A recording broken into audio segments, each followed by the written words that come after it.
Hello, good people. Welcome to another English learning video on English Easy here today. This video will help you make your speaking skills much better and clearer. Remember that speaking every day, even for a short time, is key to learning quickly. Today I am going to tell you a simple and very sad story. It is about a lonely old woman named Emma. She went through a moment of great sadness, but she ended up finding new people who truly loved her. This story will teach you the meaning of true family love. I will tell you the story slowly, one part at a time. You must listen closely to me.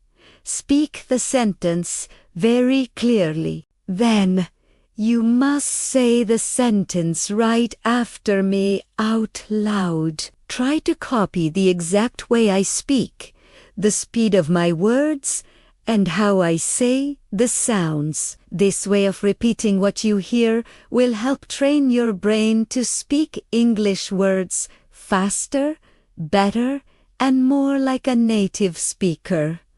Are you ready to start this important story? Let's begin the story now. My name is Emma Davis. I am 60 years old now. I live completely alone in my small, simple house in a quiet town called Brighton. My husband died 8 long years ago.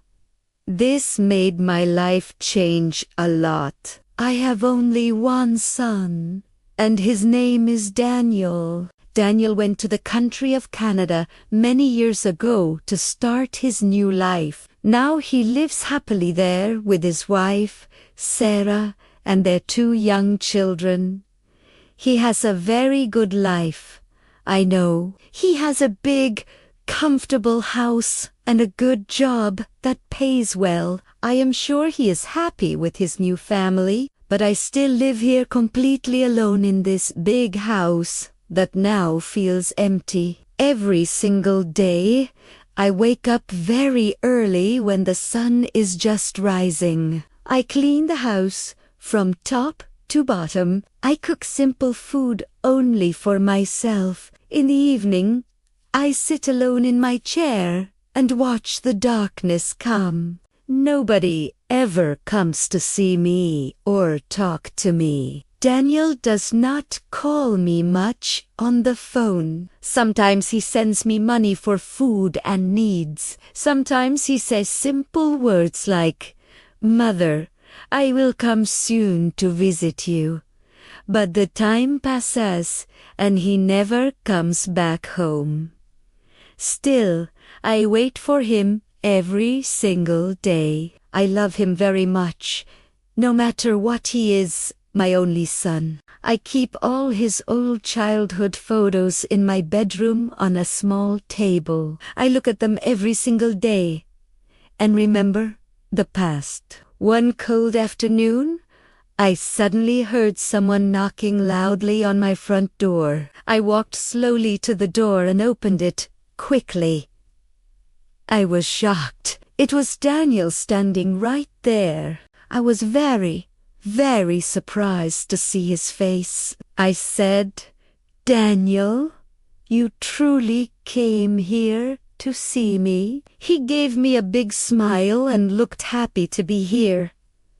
I hugged him very hard and tightly. My eyes quickly filled up with warm, happy tears. He came inside the house. I made hot tea for him right away. We sat and talked about many things.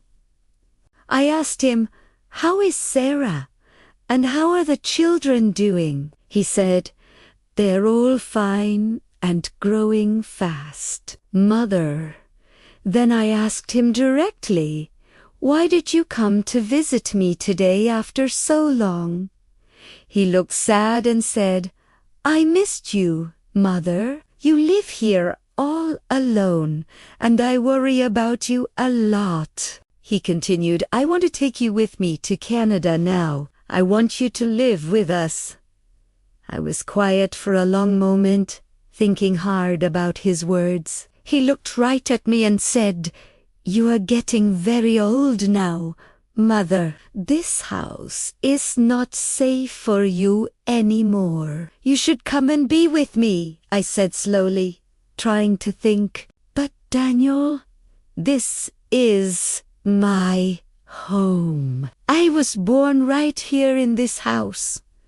I got married to your father here. Your father lived and died here. I cannot leave this house and all my memories." Daniel looked serious and strong. He said, "This house is very old and needs too many repairs. It is not good for you to live here alone anymore. In Canada, you will have everything you need. You will have your own warm room in our big house. You can see the children every single day, and they will love you." He added, "Sarah also wants you to come and live with us there."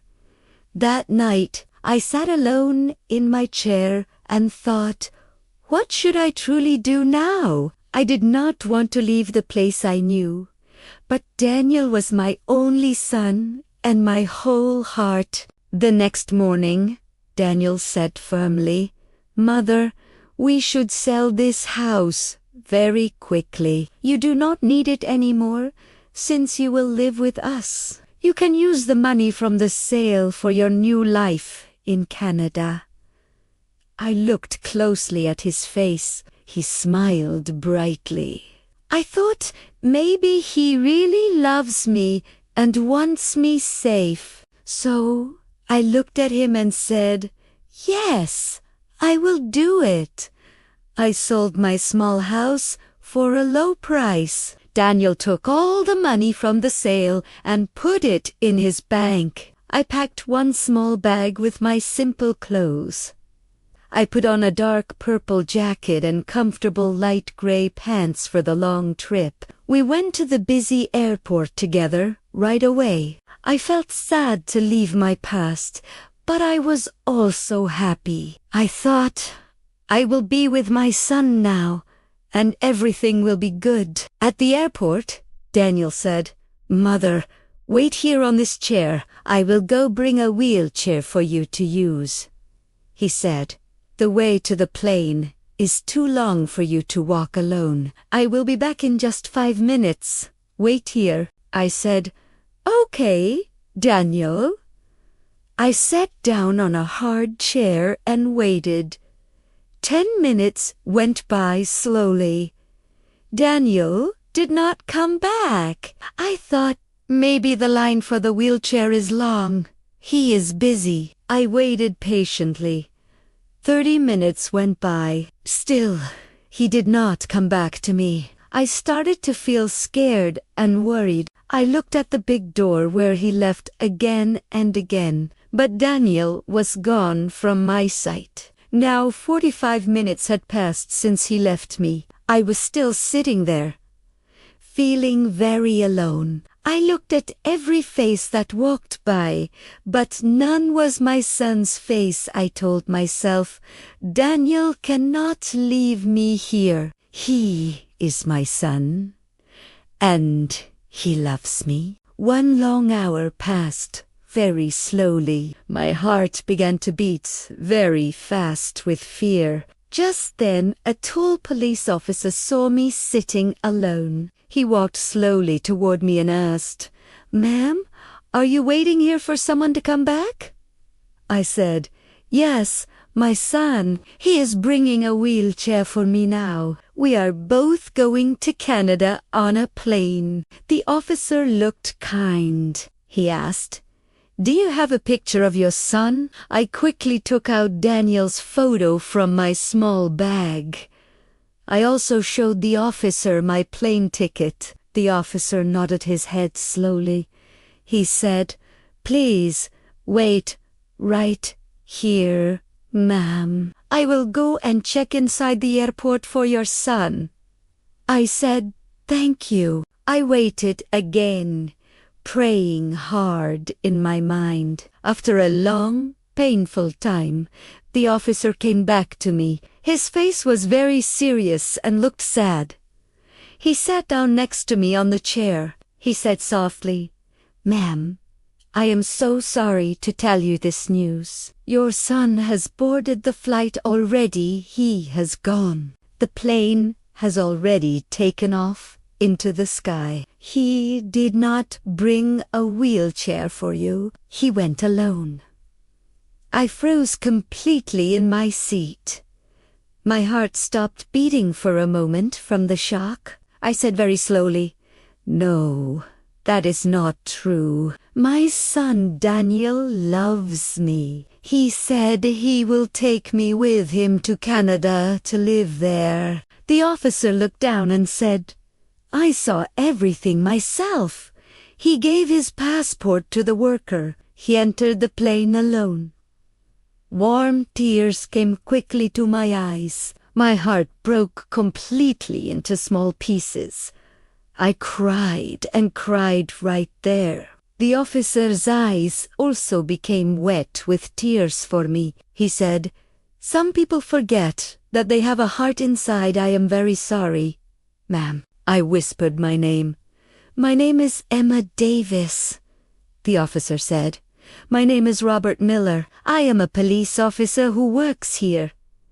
You remind me so much of my mother. She died 5 years ago, and I miss her every day. When I look at your face, I remember her kind smile." Then he stood up and said, "Please come with me now. You cannot sit here alone and feel sick.